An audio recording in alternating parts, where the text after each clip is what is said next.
Inson huquqlari sohasidagi ta'lim har bir fuqaroning inson huquqlariga nisbatan hurmatini rag'batlantirish va unga har tomonlama rioya etilishini ta'minlashda muhim ahamiyat kasb etadi. Zo'ravonlik va nizolarning oldini olishda ham muhimdir. 2020-2024 yillarda inson huquqlari sohasida ta'lim berish orqali yoshlarning huquq va imkoniyatlarini kengaytirishga qaratilgan inson huquqlari sohasidagi jahon ta'lim dasturining 4-bosqichi amalga oshirilmoqda.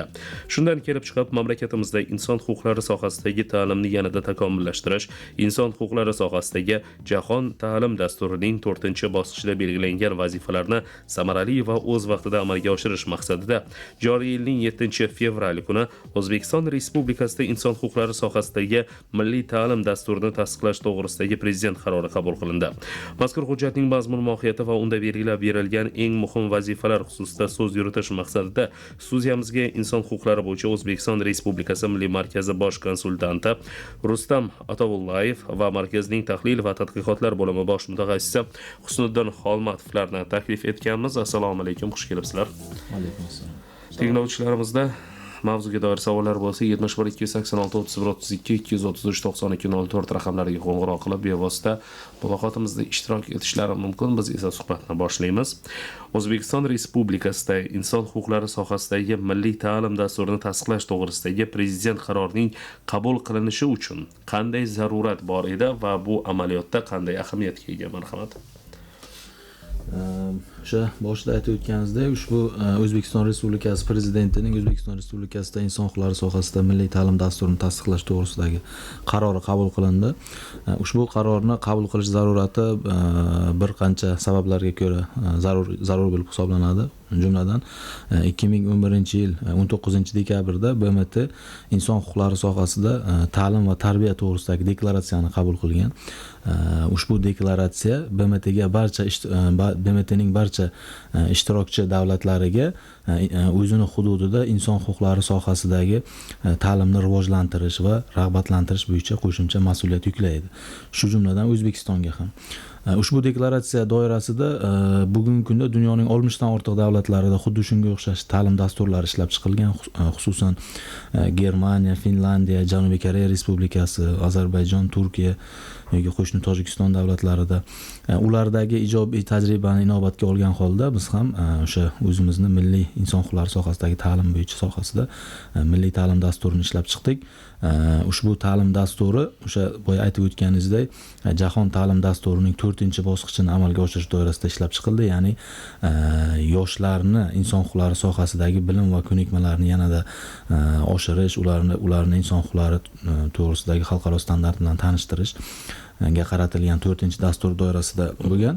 Lekin shunga qaramasdan biz tomonimizdan ishlab chiqilgan, ya'ni o'sha dasturda nafaqat yoshlarning, balki aholining barcha qatlamlari, ya'ni o'sha yoshlar, bolalar, xotin-qizlar, migrantlar, nogironligi bo'lgan shaxslar barcha qo'ldan kelgancha o'sha aholining ijtimoiy himoyaga muhtoj barcha qatlamlarini inson huquqlari sohasidagi bilim va o'sha ko'nikmalarini oshirishga harakat qilindi. Shu jumladan davlat organlari xodimlarini ham inson huquqlari yoki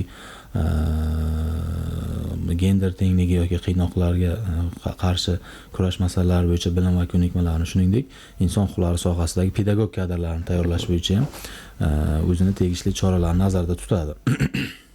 Endi shu hozir yuqorida aytib o'tdingiz, qaror bilan tasdiqlangan O'zbekiston Respublikasida inson huquqlari sohasidagi milliy ta'lim dasturi qanday asosda ishlab chiqilgan degan savol tug'iladi. Aynan ma'lum bir asoslari bordir. Endi ma'lum asoslar bunga asos bo'lib, asosan o'sha O'zbekiston Respublikasi prezidentining tashabbuslari, shuningdek biz o'sha ushbu loyihani ishlab chiqqandan keyin 2 marta, ya'ni 2021-yilda inson huquqlari sohasida ta'lim bo'yicha xalqaro anjumanda, shuningdek 2022-yil 5-6 dekabr kunlari Samarqandda o'tgan inson huquqlari bo'yicha ta'lim global forumida barcha o'sha dunyoning ko'plab davlatlaridan, inson huquqlari bo'yicha xalqaro tashkilotlardan, BMT tuzilmalaridan kelgan ekspertlar bilan buni muhokama qilib, o'sha ularning tavsiyalari asosida ishlab chiqilgan hujjat. Endi asosiy narsa bizda mavjud muammolar va kamchiliklarga qaratilgan.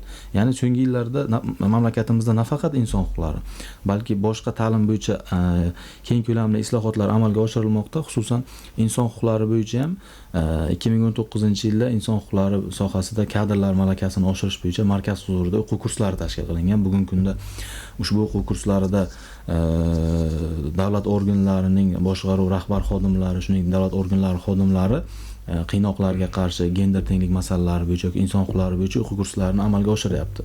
Lekin shunga qaramasdan boshqa sohalarda, ya'ni maktabgacha ta'lim, maktab ta'limi, oliy va o'rta maxsus ta'limida inson huquqlari o'quv kurslari mavjud emas. Nafaqat inson huquqlari, balki huquqshunoslik bo'yicha ham bazaviy shaxsning o'zining fundamental huquqlarini bildirishga qaratilgan fanlar ham qisqargan. Juda qisqa. Misol uchun ilgarilari juda biz misol uchun maktablarda o'qiganimizda konstitutsiya olamiga sayohat, huquqshunoslik asoslari degan fanlar bo'lardi, biz o'qirdik. Lekin bugungi kunda ushbu fanlarni ham hattoki nimasi qisqarib ketgan. Shularni inobatga olgan holda maktab ta'limida ham o'sha ta'limning hamma bosqichlarida o'sha nafaqat inson huquqlari, balki inson huquqlari bo'yicha xalqaro standartlar, balki o'sha mamlakatimizni milliy qonunchilik normalarini ham tanishtirish nazarda tutilgan. Ushbu dasturda iloji boricha o'sha mavjud muammolar va kamchiliklar, shuningdek yuqorida aytib o'tganimizdek BMT deklaratsiyasining talablaridan, tavsiyalaridan kelib chiqib ishlab chiqilgan. O'zbekiston Respublikasida inson huquqlari sohasidagi milliy ta'lim dasturini amalga oshirish bo'yicha yo'l xaritasidan aynan qanday masalalar o'rin olgan va nima uchun vazirlik va idoralarning birinchi rahbarlari yo'l xaritasida belgilangan vazifalarning to'liq, sifatli va o'z vaqtida amalga oshirilishi uchun shaxsan javobgar ekanligi ko'rsatib o'tilmoqda. Endi ta'kidlash joizki, ushbu savolingizga javob o'sha yo'l xaritasini yo'nalishlaridan kelib chiqib javob beriladi. Ya'ni ushbu ta'lim dasturi quyidagi yo'nalishlarni o'z ichiga oladi. Bularni birinchisi yoshlarning inson huquqlari va erkinliklari sohasidagi xabardorligini oshirish, shuningdek davlat organlari xodimlarining inson huquqlari va gender tenglik sohasidagi bilim va ko'nikmalarini oshirish, inson huquqlari sohasida pedagog kadrlarni tayyorlash. Bugungi kunda misol uchun yuridik universitetda huquqshunos kadrlarni tayyorlash yo'nalishi mavjud. Ya'ni yuridik universitet yoki bo'lmasam diplomatiyada huquqshunos kadrlar tayyorlanadi, lekin shu huquqshunos pedagog kadrlar tayyorlash bizda ancha orqada. Bu ushbu yo'nalish, ya'ni inson huquqlari sohasida pedagog kadrlarni tayyorlash tizimini takomillashtirish va ilmiy tadqiqotlarni qo'llab-quvvatlash yo'nalishi aynan shunga qaratilgan.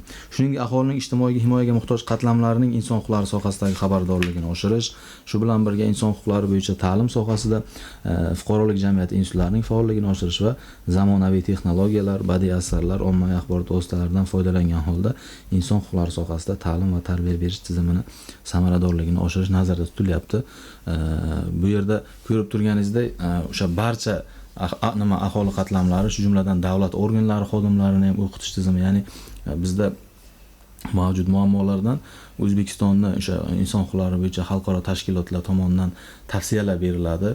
O'sha tavsiyalardan kelib chiqqan holda endi qiynoqlar bo'lishi mumkin, gender tengligi bo'yicha masalalar bo'lishi mumkin, bola huquqlariga rioya qilmaslik yoki nogironlar huquqlari, shundan kelib chiqib o'sha mazkur masalalar davlat organlarining xodimlarini o'qitish, ya'ni ular fuqarolar bilan to'g'ridan-to'g'ri muloqotga kirishgan paytda ularni fundamental xalqaro konvensiya yoki shartnomalarda belgilab qo'ygan huquqlarini buzmasligi kerak. Ularni buzmasligi uchun esa ular bu xalqaro shartnomalar normalaridan xabardor bo'lishi kerak. Bugungi kunda o'sha barcha O'zbekiston Respublikasi tomonidan ratifikatsiya qilingan barcha xalqaro shartnomalar mavjud, lekin ularni o'zbek tilidagi rasmiy tarjimasi yo'q. Tarjimalari bor, lekin rasmiy emas. Ushbu dastur bilan esa ushbu O'zbekiston Respublikasi a'zo bo'lgan yoki ratifikatsiya qilgan barcha xalqaro shartnomalarni ham davlat tilidagi rasmiy tarjimasini tarjima qilish, shu bilan birga ularni barcha ommaviy axborot vositalari orqali, shuningdek Qoraqalpog'iston Respublikasi yoki viloyat markazlaridagi axborot kutubxona markazlarining o'sha inson huquqlari yo'nalishi bo'yicha fondiga taqdim etish orqali nafaqat davlat organlari xodimlari, balki fuqarolarning o'zi ham to'g'ridan-to'g'ri o'sha o'zini xalqaro shartnomalarda belgilab qo'ygan huquqlarini bilishi kerak. Nimaga? Chunki O'zbekiston ushbu xalqaro shartnomalarni ratifikatsiya qilgandan keyin ularning normalarini bajarishi O'zbekiston uchun majburiy ahamiyat kasb etadi. Ya'ni uni qoidalari O'zbekiston uchun O'zbekiston hududida amal qilishi kerak. Shu o'rinda yana bir savol tug'iladi. Bu qarorni o'rganib chiqishda bu narsani kuzatdik-da. O'zbekiston Respublikasida inson huquqlari sohasidagi jahon ta'lim dasturining 4-bosqichini amalga oshirish bo'yicha milliy komissiya tuziladi. Shu milliy komissiya qanday vazifalarni amalga oshiradi? Bu bo'yicha milliy komissiya ta'kidlash joizki 2019-yil 15-iyulda BMTning inson huquqlari sohasidagi ta'lim va tarbiya to'g'risidagi deklaratsiyasi qoidalarini amalga oshirish bo'yicha milliy harakat dasturi qabul qilingan. O'zbekiston Respublikasi Oliy Majlis Qonunchilik palatasi va Senatining qo'shma qarori bilan 2021-yilning iyun oyida esa O'zbekiston Respublikasining tegishli farmoyishi qabul qilingan. Ya'ni jahon ta'lim dasturining 4-bosqichini O'zbekiston Respublikasida amalga oshirish bo'yicha milliy komissiyani tashkil qilish bo'yicha. Ya'ni milliy komissiya ushbu qaror qabul qilinishidan 2 yil oldin o'sha bizda mavjud edi. Ya'ni o'sha ushbu qaror albatta ushbu komissiyani bevosita ushbu qarorni ishlab chiqilishini komissiya muvofiqlashtirib bordi. Ya'ni ta'lim dasturini o'sha boshidan komissiya tashkil qilib, ushbu komissiya ta'lim dasturini ishlab chiqishga muvofiqlashtirib borib ishlab chiqdi. Endi ushbu komissiyaning ushbu qaror doirasidagi bir qancha O'zbekiston Respublikasi Prezidenti qarorida vazifalar belgilab bergan, ya'ni o'sha milliy ta'lim dasturi va yo'l xaritasida nazarda tutilgan chora-tadbirlarni sifatli va o'z vaqtida bajarilib borishi ustidan nazoratni, monitoringni amalga oshirish, shuningdek ularni bajarish bo'yicha mas'ul ijrochilarga, boshqa davlat organlariga tegishli taklif va tavsiyalar berish, shuningdek doimiy ravishda aniq ko'rsatkichlar va erishilgan natijalar aks ettirilgan axborotni o'zining saytlarida chop etib borish, shuningdek har 6 oyda O'zbekiston Respublikasi Prezidentiga va O'zbekiston Respublikasi Oliy Majlisi palatalariga ushbu milliy ta'lim dasturi va uning yo'l xaritasini ijrosi bo'yicha umumlashtirilgan ma'lumot taqdim etish vazifasi yuklatilgan. Ya'ni ushbu holatda milliy komissiya koordinator vazifasini bajaradi va muvofiqlashtirib boradi, shuningdek milliy ta'lim dasturi va yo'l xaritasini bajarilishini, ijro holatini monitoring qilib boradi. Inson huquqlari sohasidagi o'sha jahon ta'lim dasturining 4-bosqichi deyapmiz-da. Demakki, oldin buni 1-, 2-, 3-bosqichlari bo'lgan. Albatta. Savollarda bundan ham oldin berilishi kerak bo'lgan bir savolni bermoqchiman. Ya'ni inson huquqlari sohasidagi jahon ta'lim dasturining 4-bosqichi nimani anglatadi o'zi? Endi buni anglash uchun o'sha 1-, 2-, 3-bosqichlarga murojaat qilishga to'g'ri keladi. Uni birinchi bosqichi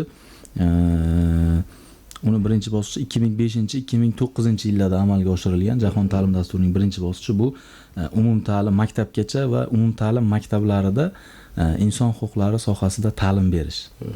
Ikkinchi bosqichi esa 2010-2014 yillarda amalga oshirilgan.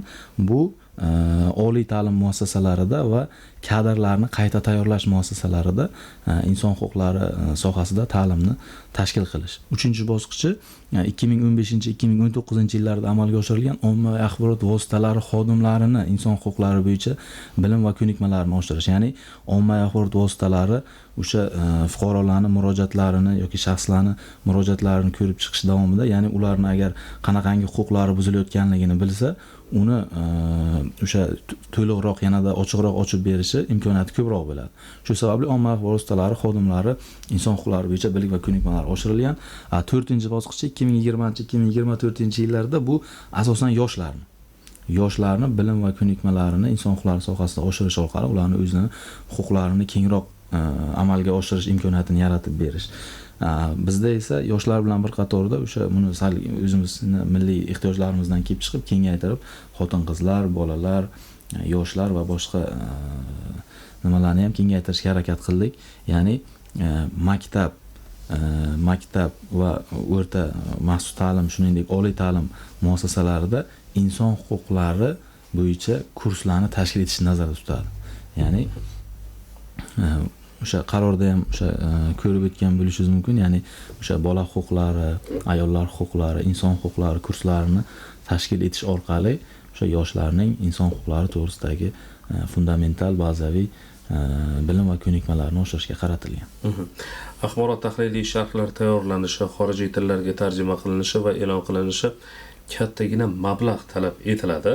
Bu masala qanday hal qilinadi? Ushbu qarorga muvofiq ushbu masala davlat byudjeti tomonidan O'zbekiston inson huquqlari bo'yicha O'zbekiston Respublikasi Milliy markaziga ajratilgan mablag'lar hisobidan amalga oshiriladi. Shuningdek, agar qanaqadir xalqaro tashkilotlar tomonidan yordam yoki qanaqadir donorlik nimalari beriladigan bo'lsa, ular ham ushbu xalqaro konvensiya shartnomalar yoki axborot tahliliy materiallar yoki kitoblarni chop etish yoki tarjima qilish bo'yicha o'zlarini beg'araz yordamini ko'rsatishi mumkin. Lekin asosiy nima davlat byudjetidan inson huquqlari bo'yicha milliy markazga ajratilgan mablag'lar hisobidan amalga oshiriladi. Qaror bilan 2023-yil 1-iyunga qadar inson huquqlari, ayollar huquqlari, bola huquqlari bo'yicha o'quv va maxsus kurslar joriy qilinishi belgilangan. Bu kurslar kimlar uchun va qay tartibda olib boriladi? Marhamat. Haqiqatan ta'kidlab o'tganingizdek, 2023-yil 1-iyundan boshlab professional va oliy ta'lim tizimida inson huquqlari, ayollar huquqlari va bola huquqlari o'quv hamda maxsus kurslar joriy etiladi.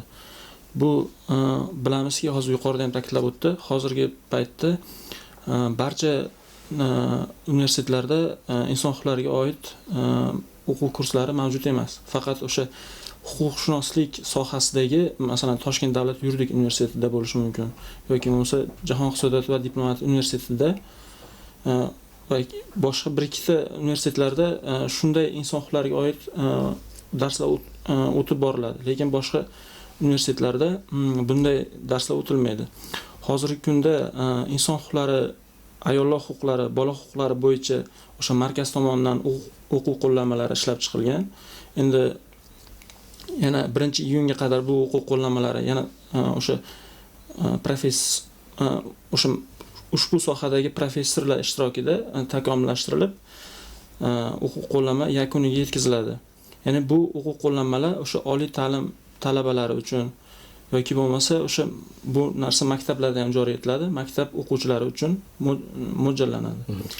Hozir aytyapsiz, mana shu loyihalarni texnik jihatlarida bu qaysidir ma'noda olganda, chunki o'sha o'quv qo'llanmalarini tayyorlanishi, professor o'qituvchilarni tayyorlanishi, ta'lim berish dargohini sifatli tarzda o'sha ta'minlanishi borasida gapiryapsiz.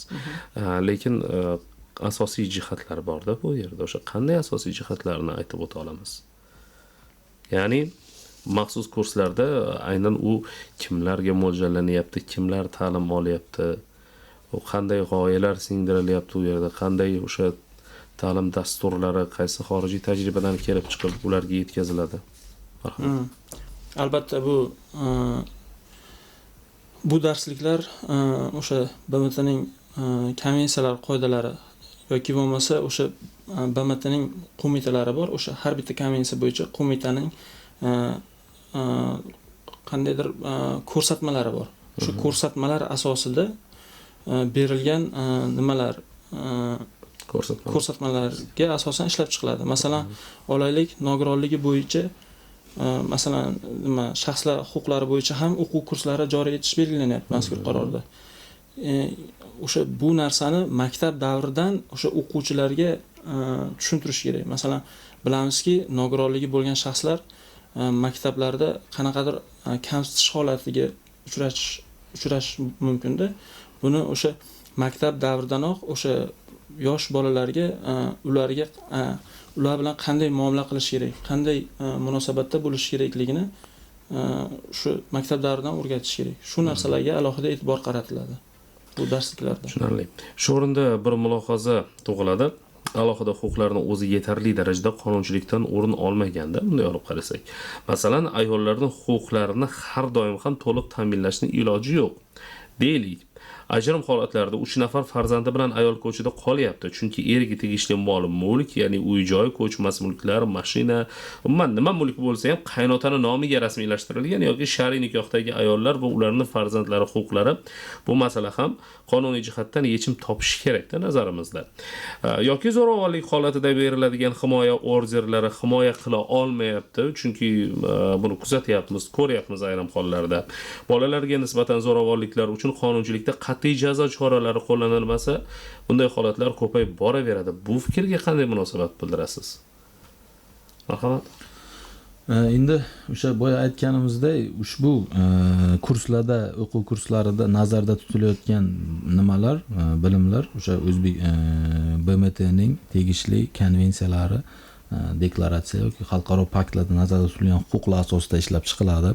Bunda o'sha siz aytayotgan hozir himoya orderi berish yoki bo'lmasa bola huquqlari bo'yicha so'nggi yillarda misol uchun bolalar ombudsmani tashkil qilingan yoki bo'lmasa inson huquqlari bo'yicha vakil ombudsman instituti takomillashtirildi.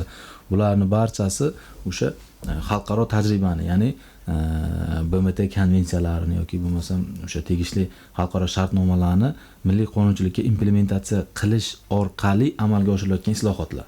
Ya'ni bunda siz aytayotgandek qaynotani nomida bo'lishi, ya'ni o'sha 3 ta farzandi bilan ajrim bo'layotgan holatda mol-mulk o'sha nikohdan keyingi davrdagi orttirilgan mol-mulk er va xotin o'rtasida bo'linishi kerak qonun bo'yicha, O'zbekiston Respublikasi qonunchiligi bo'yicha, lekin erning nomida hech qanaqangi o'zining nomida hech qanaqa mulk yo'q, ko'chmas yoki boshqa mulk yo'q.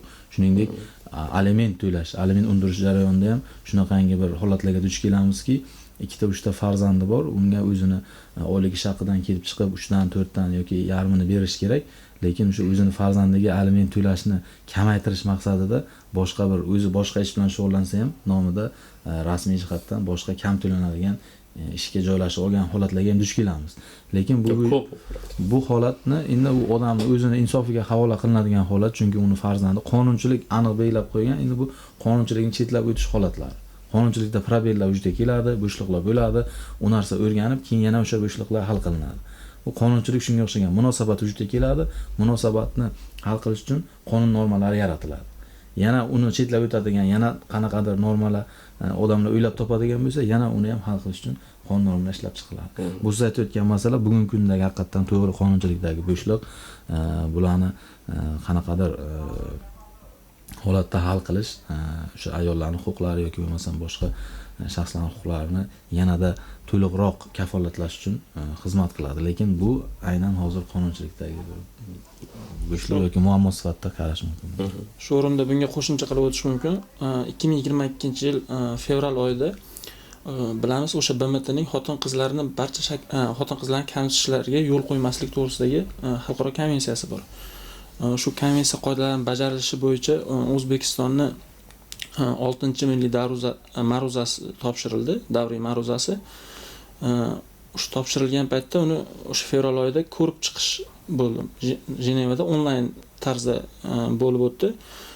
O'zbekiston hisobotini ko'rib chiqqandan keyin qo'mita o'zini xulosalarini beradi. O'sha xulosalardan ham siz aytgan masalalarni ta'kidlab o'tgan, o'sha himoya orderlari berilyapti, lekin ular bajarilmayapti yoki yaxshi samara bermayapti degan xavotirlarni bildirib o'tishgan. Aynan biz markazda vazifasiga shunday nima kiradiki, o'sha qo'mita bergan tavsiyalarni amalga oshirish bo'yicha milliy harakatlar rejasi ishlab chiqiladi. Aynan hozirgi kunda o'sha milliy harakatlar rejasi ishlab chiqilyapti. Bu o'sha boshqa vazirlik, idoralar ekspertlari ishtirokida hozir o'sha Rustam aytgandek bu masala o'rganilyapti. Xalqaro tajriba asosida. Ya'ni o'sha qonunchilikda bo'shliq vujudga keldimi, o'sha bo'shliqni yopish bo'yicha harakatlar bo'ladi har doim. Bu qonunchilikdagi bo'shliq buni nima qilish bo'yicha harakatlar amalga oshiriladi. Hozir bildiradigan fikrim qanchalik to'g'ri bilmadim, lekin odatda natija bilan kurashib qolyapmiz-da, chunki ungacha bo'lgan jarayonni hech kim hisobga olmayotgandek tuyuladi-da, chunki yaxshi ayol bo'lsa, eriga o'sha quloq soladigan, yaxshi inson bo'ladigan bo'lsa, menimcha bunday juft halolni hech kim kamsitmasa kerak. Endi bo'ladi, baribir o'sha erkaklardan bo'ladigan zo'ravonlik, ba'zi bir hollarda o'zini ustun qo'yish, to'g'ri, endi bir pog'ona baribir ustun bo'lishi kerak bunday olib qaraganda, lekin shunday qonuniyatlar bor, yozilmagan qonuniyatlarda bu insoniylik deydi-ku. O'zini vijdoniy qonuniyatlari bor. O'shalarga amal qilsa, menimcha anchayin hamma oilalar tinch bo'lardi. Hozir bizni qo'ng'iroq qilib tinglovchilar shunday bir narsani so'rashdi.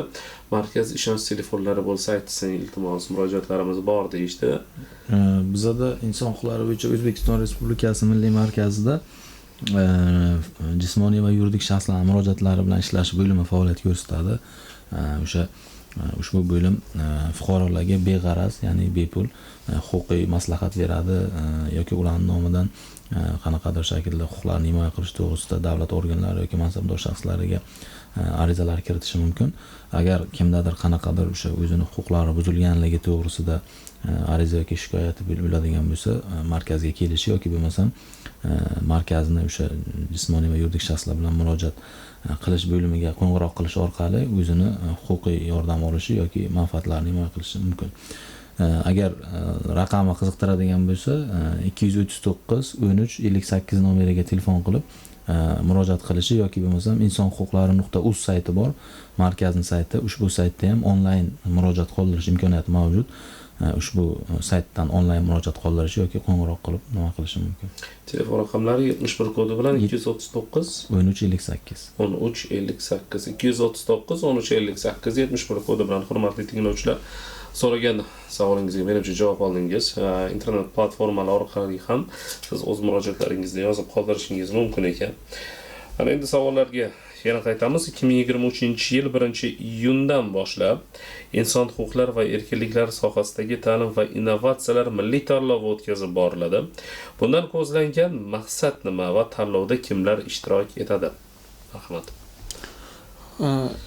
Bu qarorda o'sha aytib o'tganingizdek 2023-yil 1-iyunda o'sha tanlov o'tkaziladi. Inson huquqlari va erkinliklari sohasidagi ta'lim va innovatsiyalar milliy tanlovi. Bunda o'sha tanlov nizomi ishlab chiqiladi. Bu nizomda o'sha inson huquqlari sohasidagi masalan bitta aniq bir mavzu qo'yiladi yoki bo'lmasa maqola yoki videorolik ko'rinishida O'zbekistondagi masalan inson huquqlari to'g'risidagi vaziyat qanday? Bu video ko'rinishida nima qilish mumkin? Ma'lumotlik inson huquqlari mavzusi tanlab olindi. Xo'p, kimlar ishtirok etadi bunda? Bu yoshlar, masalan, maktab o'quvchilari bo'lishi mumkin. Endi maktab o'quvchilari doirasida alohida qilinadi. Oliy ta'lim muassasalari talabalari uchun alohida. Chunki bu maktab o'quvchi bilan oliy ta'lim muassasasi talabalari bitta tanlov bo'yicha nima qilib ishtirok etishi mumkin emasda. O'shaning uchun yosh kategoriyalari bor. Yosh kategoriyalari ham bor. Bunda asosan o'sha nominatsiyalar bo'ladi. Ya'ni eng yaxshi inson huquqlari sohasidagi eng yaxshi inson huquqlari sohasida olingan eng yaxshi videorolik, misol uchun bo'lsa, inson huquqlari sohasida yozilgan eng yaxshi maqola yoki eng yaxshi ilmiy tadqiqot nominatsiyalari bo'yicha tanlovlar o'tkaziladi. Misol uchun insholarda yozilgan eng yaxshi inson huquqlari sohasidagi eng yaxshi insho nimasi bo'yicha, misol uchun maktab yoki o'rta maxsus yoki oliy ta'lim muassasalarini o'quvchi talabalar ishtirok etishi mumkin. Misol uchun eng yaxshi maqola yo'nalishi bo'yicha yoki videorolik yo'nalishi bo'yicha o'zini nimasidan kelib chiqib o'sha nimalarni amalga oshirish mumkin. Shuningdek, o'sha inson bu aytib o'tilgandek O'zbekistonda inson huquqlari, erkinliklari, inson huquqlari, bola huquqlari, ayollar huquqlari, nogironligi bo'lgan shaxslar huquqlari turkum qo'llan va risolalarini chop etish ham nazarda tutilyapti. Bunda ham o'sha mutaxassislar o'zlarini ushbu sohada qanaqadir maqola yoki qanaqadir ilmiy ishlar yoki qanaqadir o'quv qo'llanmalar o'zlari yaratgan bo'lsa, ular bilan ham ishtirok etishi mumkin. Shu endi bir taklif bor-da. Bular albatta o'sha shu sohada yaratilayotgan darslik yoki qo'llanmalarni ishlab chiqishda inobatga olinadi. Menda bir taklif bor-da, hozir aytyapmiz, maktabdagi yosh o'quvchilar yoki bo'lmasa o'rta ta'lim, oliy ta'limdagi talabalar o'rtasida shu bir erkin tanlov qilish kerak-da. Shu bozordagi sotuvchi ham, quruvchi ham, boshqa bir ishchi ham kim bo'lishidan va yosh qanday bo'lishidan qat'iy nazar o'sha ma'lum bir tanlovda ishtirok etsa, menimcha maqsadga muvofiq bo'ladi. Chunki inson huquqlarini o'sha biz faqat yoshlarga singdirib, faqat yoshlar orqali rivojlantirishimiz qaysidir ma'noda o'z samarasini 100% bermasligi mumkin. Agar butun bir o'sha O'zbekiston aholisi jalb qilinadigan bo'lsa, inson huquqlari bo'yicha ta'limga, menimcha ana bunda o'z foydasini ko'radi. To'g'ri, yoshlar kelajagimiz. Yoshlar bilan o'sha kelajakni quramiz, lekin hozirgi vaqtimiz ham bor. Bizni 1 yil, 2 yil, 3 yildan keyingi vaqtimiz ham bor. Yoshlar qachon katta bo'ladi? Aynan shuni inobatga olgan holda biz o'sha aynan ushbu dasturda nafaqat yoshlarni inson huquqlari sohasida bilim va ko'nikmalarni oshirish, balki aholi barcha qatlamlarni, bizda misol uchun asosiy muammolar juda kelyapti, bu aytganingizda ayollar huquqi sohasida, bolalar huquqi sohasida yoki migrantlar huquqi sohasida, migrantlar huquqlarining buzilishi, ularni aldanib ketishi. Bu yerda ham migrantlar, ham xotin-qizlar yoki bo'lmasa kimlarning tomonidan huquqni muhofaza qiluvchi organlar tomonidan qanaqadir qiynov holatlarga duchor bo'lishi mumkin. Barcha inson huquqlarini, barcha sohalarni qamrab olishni nazarda tutgan juda ham to'g'ri fikr bildirdingiz. Faqatgina yoshlar bilan 100% natijaga erishish qiyin. Ya'ni o'sha yoshlar o'zini huquqini o'rganib, uni realizatsiya amalga oshirishga kelguncha, misol uchun yana boshqa to'siqlarga duch kelishi mumkin yoki boshqa shaxslar, yoshlardan boshqa shaxslar duch kelishi mumkin. Aynan shu maqsadda nafaqat oliy ta'lim muassasalarida yoki maktab ta'lim muassasalarida o'quv kurslarini joriy qilish, balki barcha viloyatlardagi axborot kutubxona markazlarida inson huquqlari yo'nalishini, ya'ni inson huquqlari burchagini shakllantirish. O'sha yerda ayollar huquqlari bo'ladimi, xalqaro shartnomalar bo'ladimi, milliy qonunchilik normalari bo'ladimi, taalluqli barcha adabiyotlar bilan ta'minlanadi. Markaz tomonidan barcha adabiyotlar yetkaziladi. Istalgan shaxs kutubxonaga kelib, o'sha o'zini qiziqtirgan qaysi sohasi bo'yicha kitoblarni olib, o'qib ko'rib, o'zini huquqlarini amalga oshirishi mumkin. Shu maktablarda ham bitta soatni jon deb qo'ygan bo'lardim-da. Kutubxona soati. Qaysi ma'noda?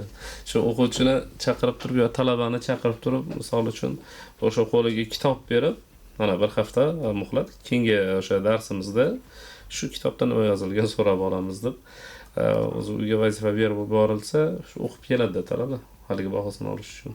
Mana o'quvchi o'qib keladi. Bu birinchi marta majburlisiz, 2 marta majburlisiz, 3 marta majburlisiz, lekin sekin ko'nikma bo'lib o'zi o'qishga o'rganib qoladi-da. Kitob shunaqangi narsaki, agar odam o'qishni boshlasa, qiziqishi ortib boraveradi. O'qimagan odam, misol uchun eshitib qolamiz, nimaga kitob o'qimaysan deb ayrimlardan so'rasak, kitob o'qisam uyqum keladi deydi. Nima uchun? Chunki kitob o'qimaganligidan, kitobdan uzoqlashganligidan. O'sha maktablarda ham, boshqa ta'lim muassasalarida ham bizdagi asosiy muammo boshqa yoshi katta bo'lgan odamlarda ham kitobdan uzoqlashgan. Butun juda aholining katta qismi kitob o'qimay qo'ygan. Bizning muammoyimiz shu. Yo, o'qiyapti, unday demang. Lekin hozir endi yangi kitob o'qishga kirishayotganlarni aytish mumkin. Ular hajmini bunday ko'rishadi, voy qachon o'qib bo'laman deb boshlashadi, 1-2 betdan keyin uyqusi kelib qoladi. Yo'q, u yerda hajmga qarab emas, voqelikka qarab fikr yuritishni boshlash kerak ekanligini tushunib yetishimiz kerak. Mayli, biz mavzuga qaytaylik. Har holda hozir sal mavzudan chetlashgandek bo'ldik. Migrantlar huquqlari dedingiz yuqorida. Shu qarorda belgilangandek nogironligi bo'lgan shaxslar huquqlari, ayollar huquqlari, bola huquqlari va migrantlar huquqlari yo'nalishlarida faoliyati mazkur shaxslar bilan bevosita bog'liq bo'lgan tashkilotlarda o'quv kurslari va seminar treninglar tashkillashtirish bu ayni muddao. Chunki har bir tashkilot rahbarlari bu huquqlarni bilishi va bunga rioya qilishi kerak. Ko'pgina holatlarda bu huquqlarning buzilishi bo'yicha bog'liq ko'ngilsizliklar tufayli ko'pchilik jabr tortadi. Misol uchun oddiy holni aytaman. Yoshroq bola kattaroq odamga nisbatan ochiq-oydin huquqi buzilyapti-da uni. Meni huquqimni buzyapsiz desa, "Ha, siz hal huquqingizni taniysizmi?" degan shunday bir qo'shtirnoq ichidagi jumlalar ham ko'rinib qoladi-da. Endi hamma joyda emas, ba'zi bir joylarda. Shaxsan men duch kelgan 2-3 marta. Shu bo'yicha qanday ishlar olib borilyapti? Ya'ni seminar, treninglar uyushtirish bo'yicha. Bizda o'zi bu seminar, treninglar muntazam amalga oshiriladi markaz tomonidan, ya'ni o'sha huquq sohalarining barcha o'sha inson huquqlarining barcha sohalarida ayollar huquqi bo'ladimi, migrantlar huquqi bo'ladimi, xotin-qizlar, nogironligi bo'lgan shaxslar o'sha markaz tomonidan ishlab chiqilgan reja va O'zbekistondagi nodavlat notijorat tashkilotlari, fuqarolik jamiyatining boshqa institutlari, xalqaro tashkilotlarni O'zbekistondagi vakolatxonalari bilan hamkorlikda bunaqangi seminar, treninglar muntazam tashkil qilinadi. O'sha xalqaro xorijiy ekspertlar jalb qilingan holatda xorijiy ekspertlar kelib, o'sha seminar, treninglar o'tkazib, har xil shakllarda amalga oshirib, o'sha adabiyotlar bilan o'zlari chiqargan adabiyotlarni olib kelib tanishtirish orqali o'sha nafaqat davlat organlari xodimlarini, balki o'sha pedagog xodimlarni, ya'ni oliy ta'lim muassasalarini o'qituvchi yoki murabbiylarni chaqirish, ularni jalb qilgan holatda muntazam bunaqangi seminarlar o'tkazib boriladi. Endi bu qarorda nazarda tutilgani o'sha tashkilot doirasida, misol uchun shu huquq sohasi bilan shug'ullanuvchi tashkilot doirasida o'sha huquqni nafaqat ma'lum bir jabhalarni, balki to'liq uni milliy qonunchilik doirasida yoki bo'lmasa xalqaro shartnomalar, o'sha barcha jihatlarini bilish kerak. Tom ma'noda yetuk mutaxassis bo'lish kerak shu sohada. Bizda hozirgi muammo o'sha o'zimizni milliy qonunchilikni, O'zbekiston Respublikasi qonunlari yoki boshqa prezident tomonidan chiqarilgan qaror yoki farmonlarni biladi, lekin ularga asos bo'lgan, ya'ni o'sha xalqaro shartnomalarni bilmaydi. O'zi aslini olib qaraganda xalqaro shartnoma normalari milliy qonunchilikdan ustun turadi. Lekin bizda bu qoida yetarli darajada amal qilmaydi, ko'pchilik bilmaydi bu narsani. Ya'ni xalqaro shartnomani nimasiga ko'ra qaysi davlat uni ratifikatsiya qilib yoki qo'shilgandan keyin ushbu shartnoma normalari ushbu davlat huquqidan majburiy ahamiyat kasb etadi. Lekin bizni o'sha mutaxassislarimiz ko'pchiligi milliy qonunchilikni bilib, o'sha xalqaro shartnoma normalarini, xalqaro standartlarni bilmasligi qanaqadir muammolarga sabab bo'lishi mumkin. Shu maqsadda ushbu treninglarda nafaqat milliy, balki umuman olganda barcha sohalarni qamrab olish nazarda tutilyapti. Bizda qo'ng'iroq bor, hozir qo'ng'iroqqa javob bersak. Assalomu alaykum. Assalomu alaykum, hurmatli boshlovchi, assalomu alaykum mehmonlar. Eshittirishni tashkil qilganlarga kattakon rahmat. Shu hurmatli boshlovchi, sizni fikringizga 1000 % qo'shilaman, chunki o'sha butun xalqimizda keng qamrovli shu nafaqat bu mavzuda, hamma mavzuda keng qamrovli targ'ibot, tashviqot ishlarini olib borish kerak deb o'ylayman. Bu borada haligi 71 kodi bilan 7 ta raqamli ishonch raqamini aytdinglar. Men bu boshqa mavzularda 4 talik qisqa raqam bor. Iloji bo'lsa, men hozir mutaxassislarga taklif bildiryapman. O'sha 4 talik raqamni tashkil qilsanglar, o'sha inson huquqlari bo'yicha qisqa raqam, ishonch raqami. Endi savolimga keladigan bo'lsak, bu 1-iyundan boshlanadigan ishlar qaysi davlatlarning tajribalariga asoslanib tayyorlandi? Qaysi davlatlarning tajribalarini o'rgandinglar? Kattakon rahmat javob uchun. Kattakon rahmat savol uchun. Marhamat. Boya aytib o'tganimizdek, biz bu borada nafaqat davlatlarni, balki xalqaro tashkilotlarni ham tavsiyalarini inobatga olamiz. Boya aytib o'tganimizdek, o'sha Germaniya Federativ Respublikasi, Janubiy Koreya, Turkiya, Ozarbayjon, Finlandiya davlatlarining tajribalarini o'rganganmiz. Shuningdek, bir qancha xalqaro tashkilotlarni ham biz ushbu nimani taqdim qilib, ulardan ham taklif va tavsiyalarini olganmiz. Xususan Birlashgan Millatlar Tashkilotining inson huquqlari bo'yicha oliy komissar boshqarmasi bor. O'sha inson huquqlari bo'yicha BMTning faoliyatini shu tashkilot nima qiladi? Unga taqdim etgan ulardan olganmiz. Shuningdek, iqtisodiy, ijtimoiy, madaniy huquqlar bo'yicha BMTning qo'mitasi bor, undan olganmiz. BMTning bolalar jamg'armasi UNICEF bor, UNICEFdan olganmiz. Aholishunoslik jamg'armasi BMTning UNEF bor, undan olganmiz. BMT taraqqiyot dasturiga taqdim etib ulardan olganmiz. Ushbu tajriba, ushbu tashkilotlar shunaqangi u yerda mutaxassislar to'planadi. Ular barcha davlatlarni eng ilg'or tajribasini olgan holatda bizga berilgan tavsiyalarda o'zi o'sha ko'rsatilgan, misol uchun Germaniya Federativ Respublikasida bunaqangi tajriba bor, mana bu joyi tavsiya qilinadi degan, bu hozirgi nima qilingan o'quv kurslari ham albatta o'sha xalqaro tashkilotlar, shuningdek biz 300 dan ortiq davlat organlari bilan buni nima ishlab chiqamiz, ular bilan kelishganmiz. Shuningdek milliy ekspertlar va xalqaro tashkilotlarning ekspertlari tomonidan ko'rib chiqib takomillashtirilgan. Bu loyiha o'zi 2021-yilda jahon o'sha BMTning inson huquqlari bo'yicha ta'lim va tarbiya to'g'risidagi deklaratsiyasini 10 yilligi munosabati bilan chiqish kerak edi. Ya'ni o'sha 2021-yilda 10 yilligi bilan chiqish kerak edi, lekin o'sha pandemiya bilan bog'liq bo'lgan ayrim cheklovlar, shuningdek ushbu dasturni takomillashtirilishi natijasida ozgina o'sha nima bo'ldi, lekin o'sha ayta olamanki, ushbu dastur o'sha boshqa davlatlar o'zlari uchun o'rnak bo'la oladigan darajada sifatli qilib ishlab chiqilgan. Ya'ni hozir tinglovchimiz juda ham bir yaxshi fikr bildirdilar. 4 raqamli o'sha call centerni tashkil qilish borasidagi fikrlar.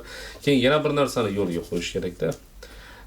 Misol uchun ma'lum bir tashkilotni olaylik. Ma'lum bir shartli tashkilotni olamiz.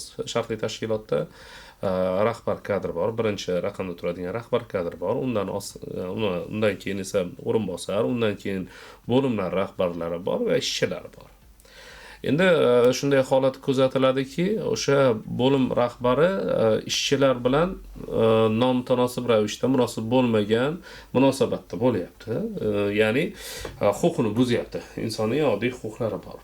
Va ishchi qosh ko'z deb indamayapti, o'zbekchilikka boryapti, mayli o'tib ketar, qo'yib qo'yarmiz, hammasi joyiga tushar deyapti, oradan bir oy o'tyapti, yana takrorlanyapti holat. So'ng o'rinbosarga murojaat qilyapti, o'rinbosar chaqiryapti-da, tushuntirish ishini olib boryapti, bo'ldi, boshqa narsa yo'q-da bu yerda. Tushuntirish ishini olib boryapti, yana shu holat takrorlanyapti.